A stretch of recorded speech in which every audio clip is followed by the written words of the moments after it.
ओम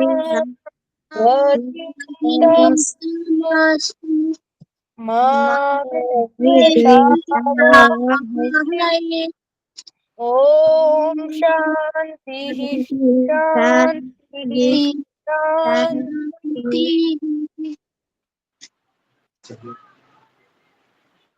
आज की कक्षा में मैं घन और घनमूल की चर्चा करूंगा और घन और घनमूल के साथ ही यह जो वैदिक गणित का जो सत्र अभी लगातार चल रहा है इसका समापन हो जाएगा। तो घन, पहले हम घन की चर्चा करें फिर घनमूल की चर्चा करेंगे।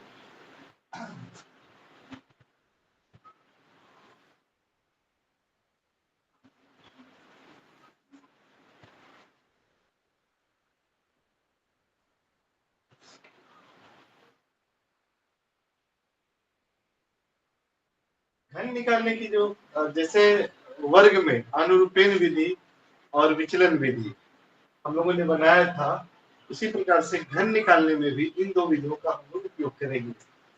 पहले अनुरूपेण विधि से।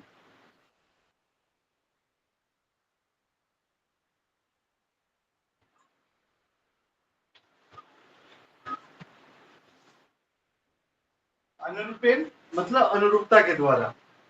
हम सभी जानते हैं, सूत्र हम लोग जानते हैं, a प्लस बी का whole cube a cube plus 2a square b plus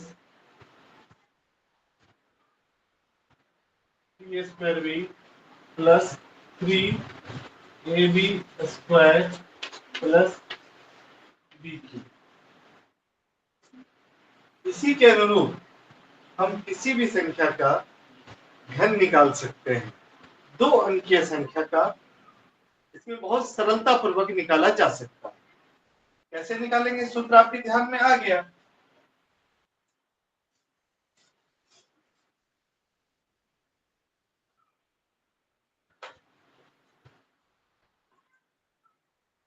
इसको हम इस रूप में लिखेंगे, a क्यूब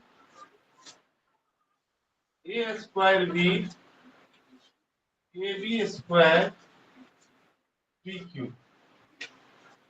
और जिस तरह वर्ग में नीचे लिखते थे तो यहाँ 2a square B 2ab square और फिर इनको जोड़ देना। बस इतना ही ध्यान रखना। इसी फॉर्मेट में हम दो अंकीय किसी भी संख्या का घन निकालेंगे, इसी फॉर्मेट में। यदि आप लोगों ने इस फॉर्मेट को लिख लिया हो तो फिर मैं आगे बढ़ूं, इसको मिटाऊं। जी गुरुजी।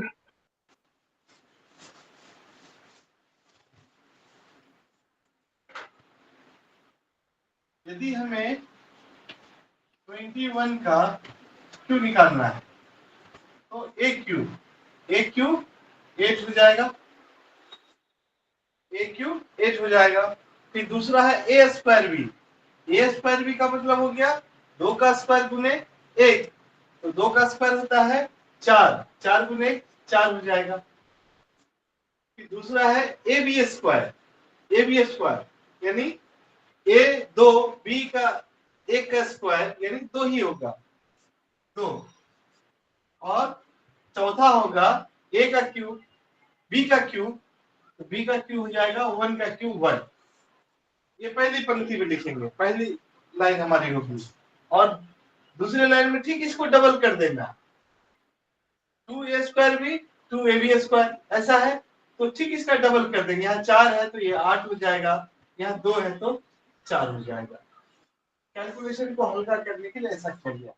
ये a स्क्वायर बी है और ये ab स्क्वायर है और ये a क्यूब है और ये b क्यूब है, तो ये हो जाएगा 2a स्क्वायर बी और ये है 2ab स्क्वायर। तो ये जस्ट इसका दुगुना कर देंगे तो 2 है, इसका मतलब 2 इंटू ए स्क्वायर बी, ए स्क्वायर भी है और ये 2 इंटू ए स्क्वायर भी है, तो ये जितना इसका दुगुना हो गया, ये जितना इसका दुगुना हो गया। बस इतना ही हमें ध्यान पूर्वक करना है। अब इसको ऐड करेंगे, यहाँ 1 है तो 1 हो गया, 2 प्लस 4 6 हो गया, यहाँ 4 प्लस 8 12 होता है, तो कैरी 1 हो जाएगा और 1 प्लस 8 9, तो 21 का क्यूब 9261, 21 का क्यूब 9261। इसको मैं एक आध उदाहरण से और मैं समझाऊंगा, फिर मैं दूसरे उदाहरण की ओर बढ़ जाऊंगा।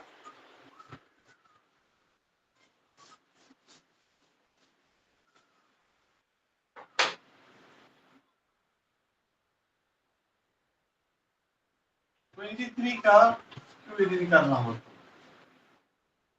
ए क्यू 8 ए स्क्वायर बी, ए स्क्वायर बी, ए स्क्वायर 2 का स्क्वायर इंटू 3, 4 इंटू 3 12,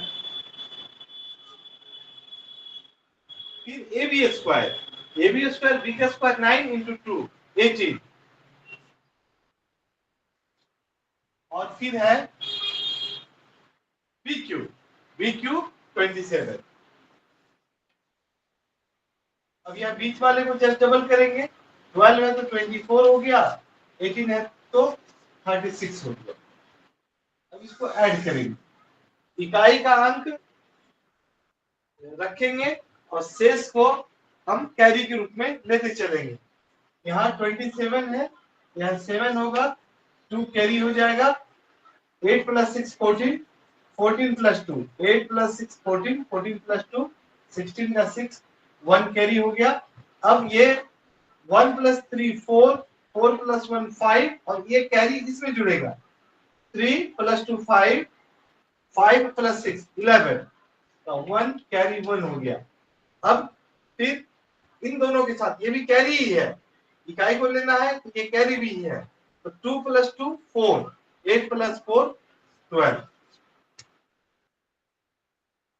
तो 23 का क्यूब 12167 ये हो जाएगा। इतना ध्यान रखना है, इकाई का अंक हमें रखना है, शेष सभी कैरी हो जाएगा।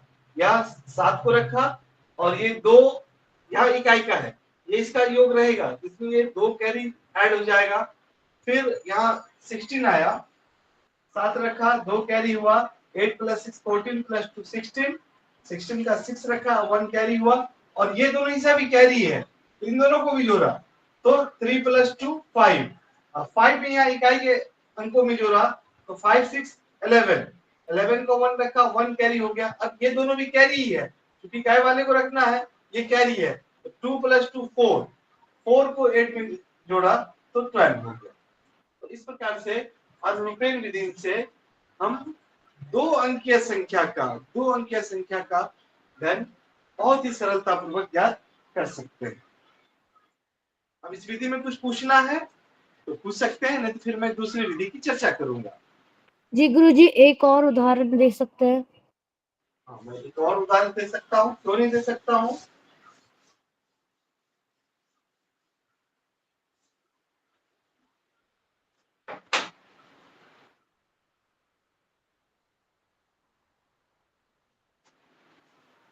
टू का क्यूब, पहला है ए क्यू हो गया 27, फिर ए स्क्वायर बी, ए स्क्वायर 9 बी 2, ए स्क्वायर 9 इंटू 2 18,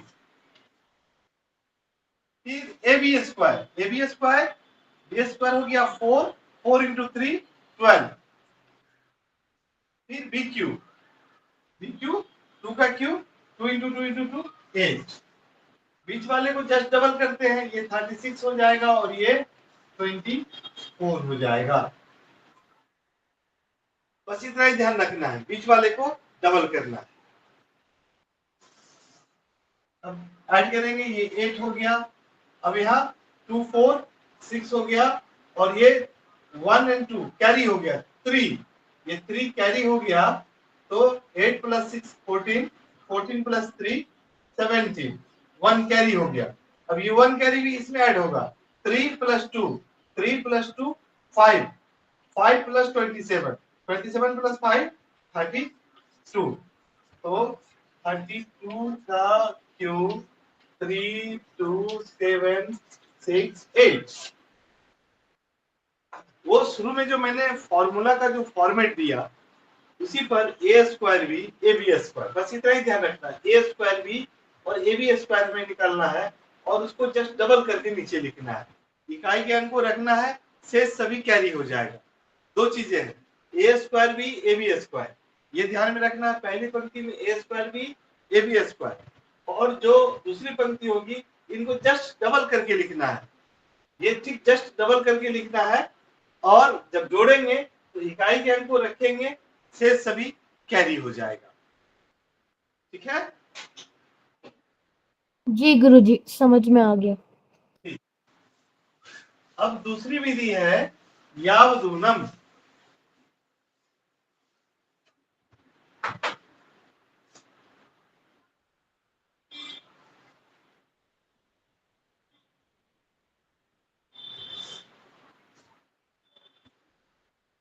यावदूनम विधि से हम लोग वर्ग निकालने हैं, विचलन। ये विचलन तो ऐसी संख्या का घन जो आधार संख्या के निकट, जो आधार संख्या के बिल्कुल पास हो, वैसी संख्या का घन हम यावदूनम विधि से ज्ञात कर सकते हैं।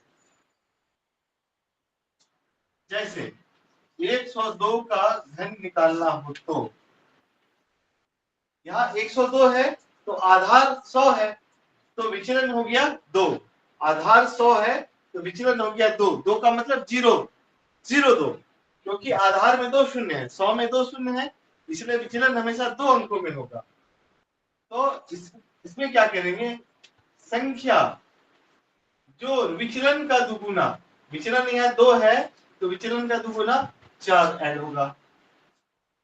वर्ग 2 भागों में निकल रहा था, घन निकालेंगे तो यह 3 भागों में निकलेगा।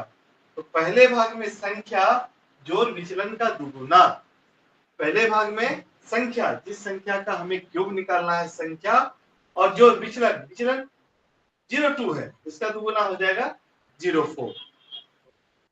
संख्या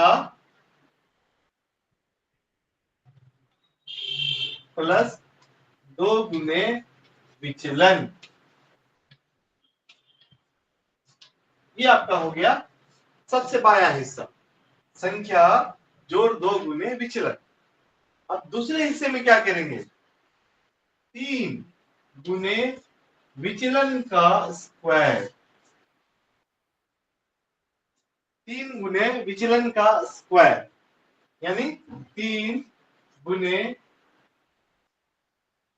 विचलन का स्क्वायर, ये दूसरा खंड हो गया।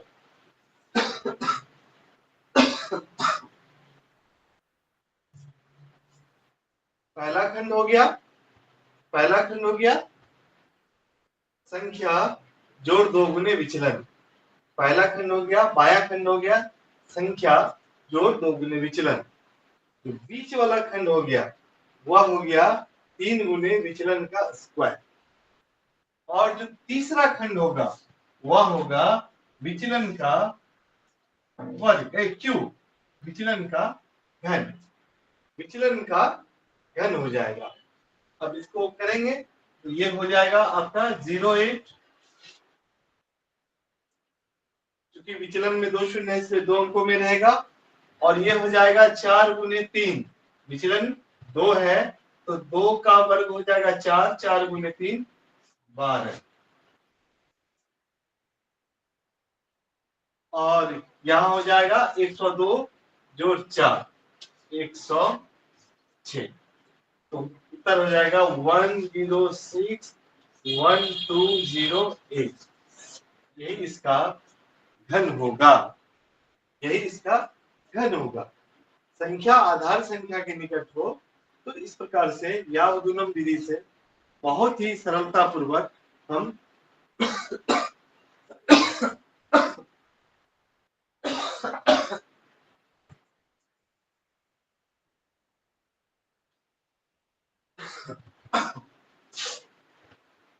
बहुत ही सरलता पूर्वक इसका घन हम निकाल सकते हैं।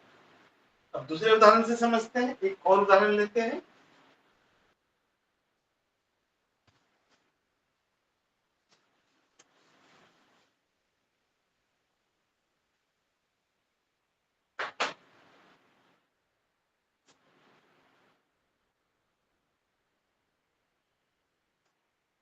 एक 1004 का हम घन निकालते हैं, तो जो बाया हिस्सा होगा संख्या, और यहाँ विचलन हो गया 004, यहाँ विचलन हो गया, यहाँ पर आधार हुआ, आधार 1000 और विचलन हो गया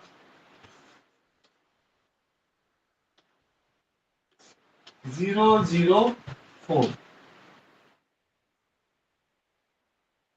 तो संख्या जो विचलन का दुगुना, यहाँ 004 है तो 008 हो जाएगा, ये बाया खंड हो गया। बहुत सरल है। संख्या जोड़ विचलन का दुगुना, संख्या जोड़ विचलन का दुगुना। दूसरा 3 गुने विचलन का वर्ग, तो ये 004 का स्क्वायर। दूसरे खंड में इतना ही करना है, और जो सबसे अंतिम खंड है उसमें विचलन का घन।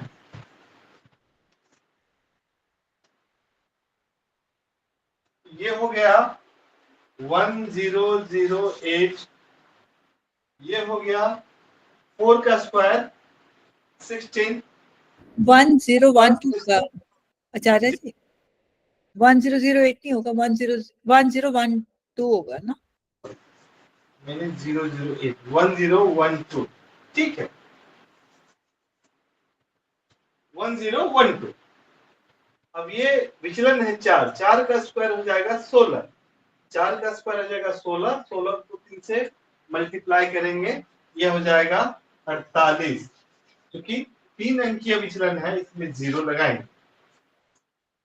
और यहाँ पर विचलन का घन है, तो 4 इंटू 4 इंटू 4 64, तो 064।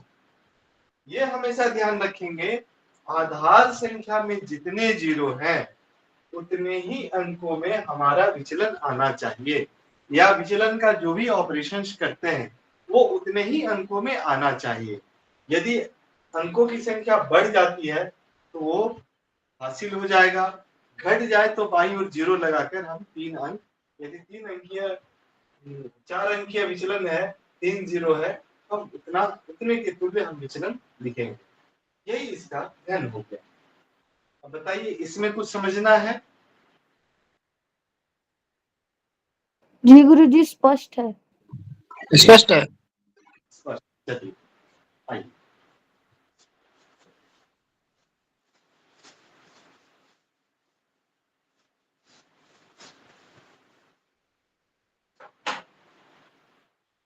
एक और बताना चाहता हूं,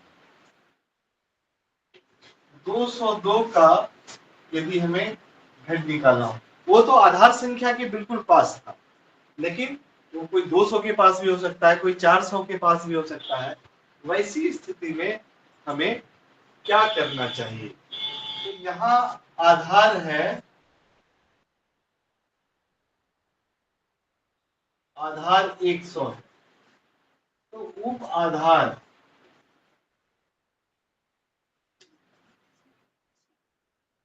200 है, विचलन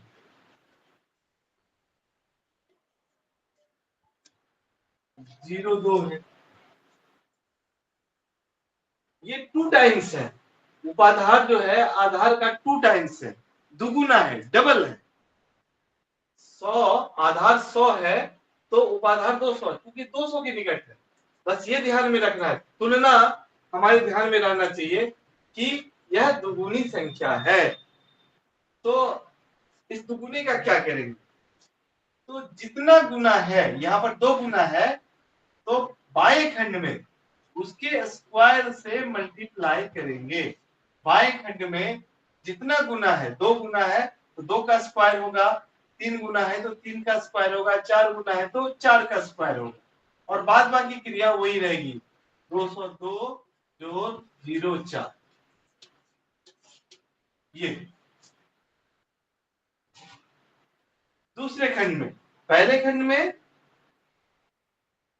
स्क्वायर जितना गुना है उसका स्क्वायर से गुना करना है, दूसरे खंड में उतना गुना, 2 गुना है तो 2 से मल्टीप्लाई करेंगे, 2 गुने 3 इंटू विचलन का स्क्वायर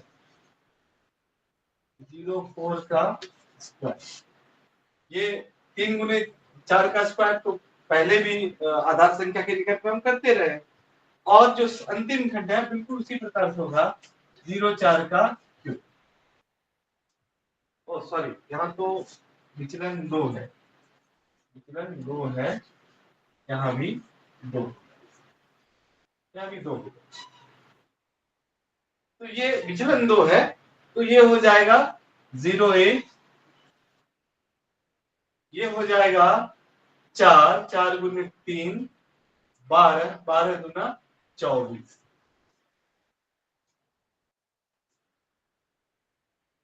2 का स्क्वायर 4, 4 को 3 से मल्टीप्लाई करेंगे तो 12, 12 को 2 से मल्टीप्लाई करेंगे तो 24।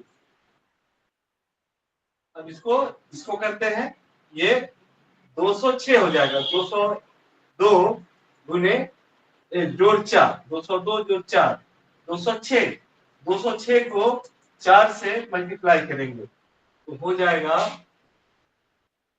6 चौके 24 और 824। तो 202 का क्यूब होगा 8242408। यही ध्यान में रखना, पहले खंड को 2 गुना है 2 के स्क्वायर से, दूसरे खंड को 2 गुना है तो 2 से, बाद बाकी यथावत हम इसको रखेंगे। अब इसमें कुछ समझना हो तो पूछ सकते हैं, नहीं तो आगे बढ़ेंगे। तीसरे खंड में हमें कुछ नहीं ऐड करना इस खंड में? हाँ जी, ये तो क्यू है ना, सीधे क्यू है, इसमें कुछ नहीं करना है, ये तो केवल विचलन है। बेस ये, बेस में मल्टीप्लाई करना है, उसमें कुछ नहीं करना। ठीक है।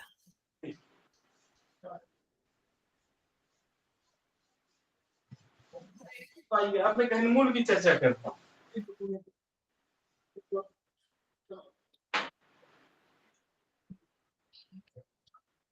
वर्गमूल की तुलना में घनमूल ज्यादा सरल है, ज्यादा आसान है। कैसे है उसका देखेंगे। संख्या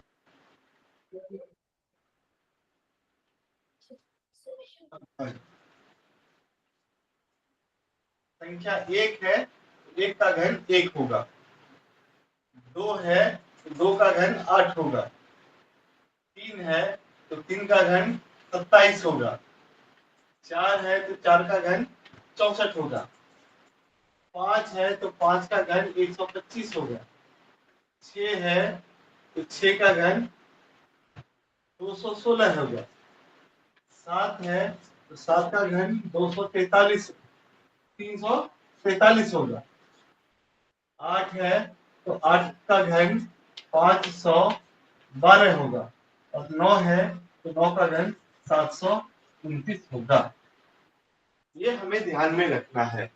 1 है तो 1 का घन 1 होगा, 2 है तो 2 का घन 8 होगा, 3 है तो 3 का घन 27 होगा, 4 का घन 64, 5 का घन 125, 6 का घन 216, 7 का घन 343, 8 का घन 512 और 9 का घन 729। ये अब देखिए, वर्ग में तो वर्गमूल जब निकालते थे विलोकनम विधि से, तो 2 संख्याएं आती थी इकाई के स्थान पर, लेकिन जब घनमूल निकालते हैं तो इकाई के स्थान पर केवल एक ही संख्या, कोई रिपीट नहीं है। एक, यदि घन संख्या 1 है तो घनमूल के इकाई के स्थान पर 1 होगा, घन के इकाई के स्थान पर 1 है तो घनमूल की इकाई के स्थान पर 1 होगा। 8 है, घन के इकाई के स्थान पर 8 है तो घनमूल की इकाई के स्थान पर 2 होगा, घन की इकाई के स्थान पर 7 है तो घनमूल की इकाई के स्थान पर 3 होगा। यदि घन के इकाई के स्थान पर 4 है तो घनमूल की इकाई के स्थान पर 4 होगा। यहाँ पर घन की इकाई के स्थान पर 5 है तो घनमूल की इकाई के स्थान पर 5 होगा। यदि घन के इकाई के स्थान पर 6 है तो घनमूल के इकाई के स्थान पर 6 होगा। यदि घन के इकाई के स्थान पर 3 है तो घनमूल के इकाई के स्थान पर 7 होगा। घन के इकाई के स्थान पर 2 है तो घनमूल के इकाई के स्थान पर 8 होगा। और यदि घन के इकाई के स्थान पर 9 है तो घनमूल के इकाई के स्थान पर 9 होगा। यानी या तो वो खुद है, यहाँ 1 है तो 1 है, 4 है तो 4 है, 5 है तो 5 है, 6 है तो 6 है, 9 है तो 9 है, या उसका मित्र है, 8 है तो 2 है, 7 है तो 3 है, या 3 है तो 7 है, 2 है तो 8 है। तो इसी में सिमटा हुआ है। अब आप लोग कोई 2 अंकीय है किसी भी संख्या का घन मोबाइल में आप निकालिए या फिर मैं देखता हूं में।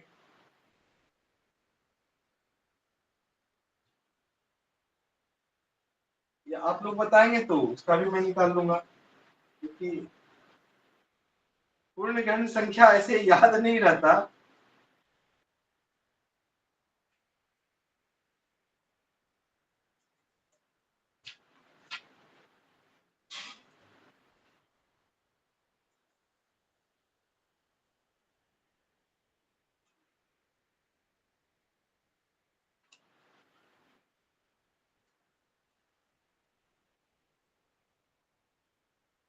जैसे एक संख्या है 42875। अब इसका घनमूल निकालना है। तो घनमूल में वर्ग में हम 2-2 अंकों का पेड़ लगाते थे, अब यहाँ 3-3 का करेंगे। यहाँ पहला 3 होता है, दूसरा 2 है। यदि और एक अंक रहता तो 3-3 का हम कर सकते थे। अब देखिए यहाँ पूर्ण घन संख्या, ये पूर्ण घन संख्या है, परफेक्ट क्यूब नंबर है। इसके इकाई के स्थान पर 5 है, इकाई के स्थान पर 5 है तो इसके घनमूल के इकाई के स्थान पर क्या होगा? यहाँ देखिए घन है 5 तो इसके घनमूल के इकाई के स्थान पर क्या होगा? 5 होगा, और कोई दूसरा अंक नहीं होगा। यहाँ घन के इकाई के स्थान पर 5 है तो घनमूल के इकाई के स्थान पर भी 5 ही होगा। पहला खंड हमें प्राप्त हो गया, इकाई का खंड प्राप्त हो गया। दूसरा है 42, इसके निकटतम घनमूल कौन सा है? यहाँ देखिए ये 64, इससे बड़ी संख्या है, इससे ठीक छोटी 27 है, तो निकटतम हो जाएगा 27। तो इसका जो घनमूल हो गया 3, तो ये हो गया 35। 42875 का घनमूल हो गया 35। मैं एक दूसरी संख्या लेता हूं, बहुत ही रोचक है। ये कैसे हुआ गुरुजी? कुछ कैसे हुआ मैं बताता हूं। 85184, यह एक परफेक्ट क्यूब नंबर है, पूर्ण घन संख्या है। ध्यान से देखिए, पहला स्टेप, फर्स्ट स्टेप, हमें दाई इकाई की ओर से 3 अंकों का हम पेयर बनाएंगे। 3 अंकों का, यहाँ 3 अंक का करते हैं तो शेष 2 बच जाता है। पहला काम ये करना, 2 खंडों में बांटना है। अब यहाँ इकाई के स्थान पर 4 है, यह परफेक्ट क्यूब है और इसके इकाई के स्थान पर 4 है।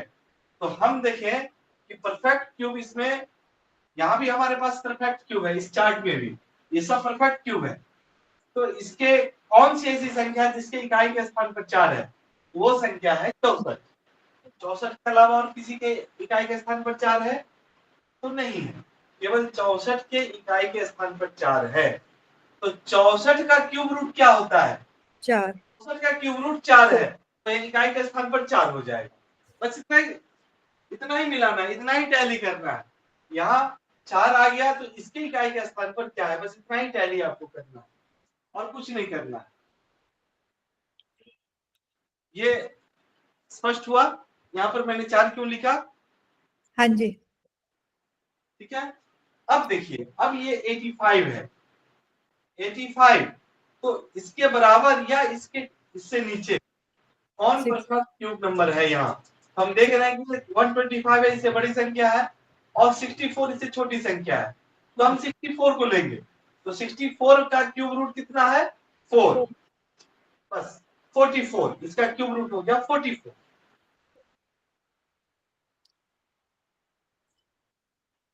बताइए, रिपीट समझ कर में दीजिए, आया? रिपीट कर दीजिए सर उसको, जी, रिपीट कर दीजिए, दोबारा से बता दीजिए उसको। मैं दोबारा बताता हूँ। आप लोग कोई 6 अंक या परफेक्ट क्यूब नंबर बोलिए, ये आपके ध्यान में आता हो तो, 6 डिजिट का।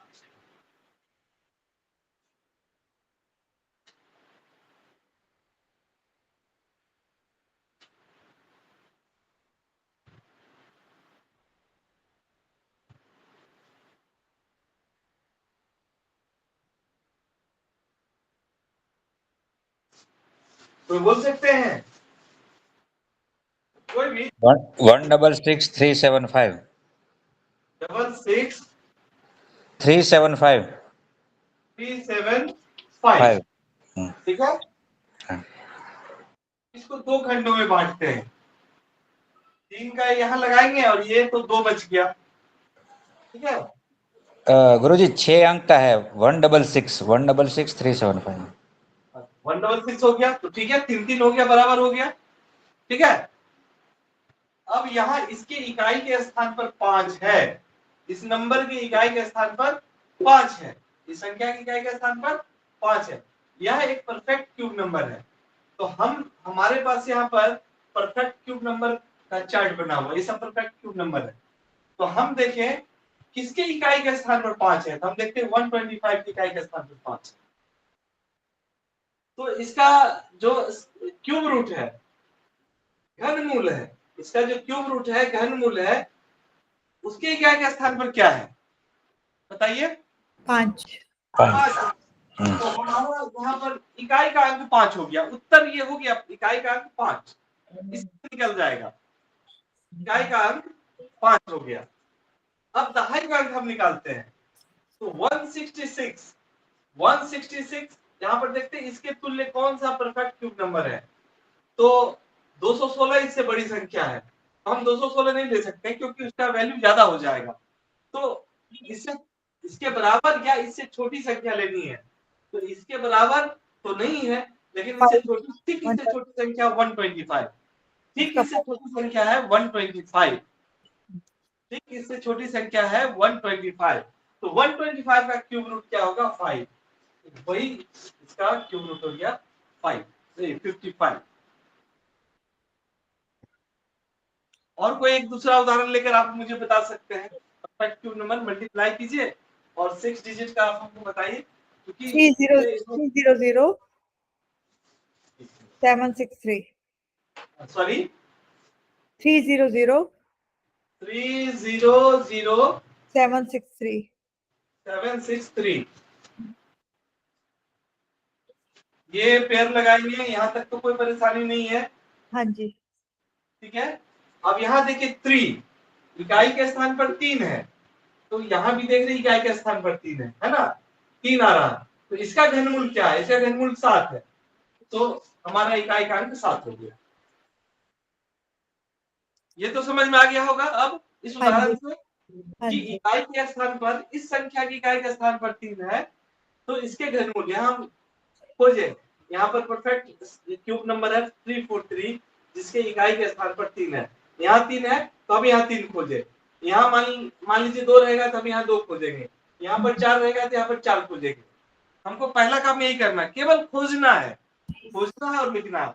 यहाँ पर 3 है, यहाँ पर 3 देखा तो इसका घनमूल है 7, सीधे 7 लिखा उत्तर के स्थान पर, इकाई के स्थान पर 7 हो गया।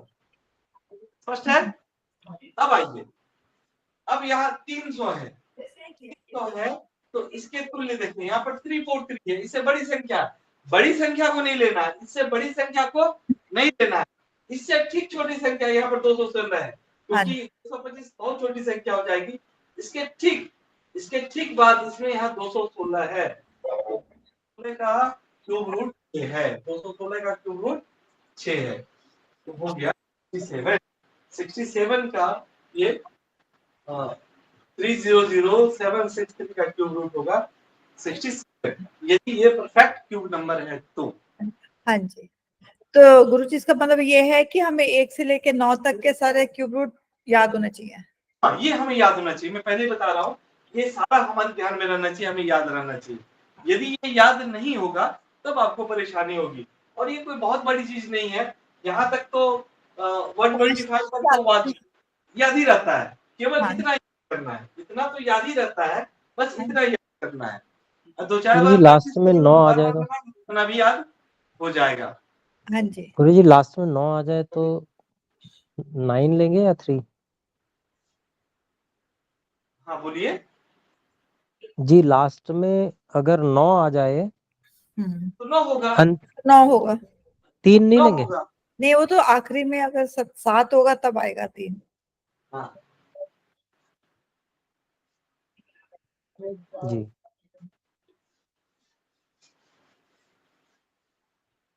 तो ये मुझे आज घन और घनमूल बताना था। आज मैंने ये बता दिया, और जो कैलकुलेशन का जो गणना का जो मुख्य आधार है, जोड़ घटाव गुना भाग square square root cube root, ये सारी चीजें मैंने अपने अनुसार सारा कुछ बता दिया। और इसलिए यह जो अपना कक्षा है तो आज यहीं पर समाप्त होता है।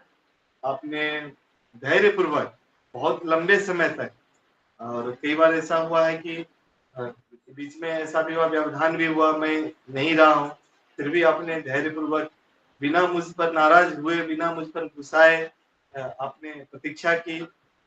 और एक आध दिन ऐसा भी हुआ कि मैं लेट से भी आया, जाम में फंस गया तो मैं लेट से भी आया, ये भी हुआ। आपका बहुत सहयोग मिला, तो इसके लिए मैं बहुत बहुत धन्यवाद और कृतज्ञता ज्ञापित करता हूँ। और कभी किन्हीं को कोई परेशानी हो तो मुझसे व्हाट्सएप पर पूछ सकते हैं। मैं जब भी फ्री रहूंगा, कोई जरूरी तो नहीं है कि जिस समय आपका प्रश्न आएगा उस समय मैं उत्तर दे ही दूं, लेकिन मैं जिस समय निश्चित हो जाऊँ, कई लोग मुझसे पूछते भी हैं, मैं देर सवेर जवाब देता ही हूँ, मैं दूंगा भी।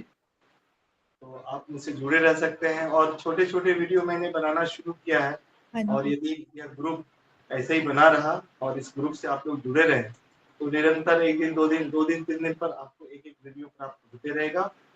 तो बहुत बहुत धन्यवाद। धन्यवाद गुरु जी। धन्यवाद ओम जी गुरु जी, धन्यवाद गुरु जी। आपको नव वर्ष की बहुत बहुत मंगल कामनाएं। हाँ, आप सबों के लिए भी नव वर्ष की शुभकामनाएं, मंगल कामनाएं। सबकी और तरफ एक चीज और मैं कहना चाहूंगा कि वैदिक मैथमेटिक्स का आप लोग अभ्यास कीजिए, और कम से कम यहाँ पर जितने सीखने वाले हैं, कम से कम एक व्यक्ति 5 व्यक्ति को वैदिक मैथमेटिक्स सिखाएं। कम से कम लक्ष्य बनाइए कि मुझे 5 लोगों को वैदिक मैथमेटिक्स सिखाना है, और सिखाएं और मुझे भी बताएं, मुझे बहुत अच्छा लगेगा। ठीक है, नमस्ते। धन्यवाद गुरु जी। बहुत बहुत धन्यवाद।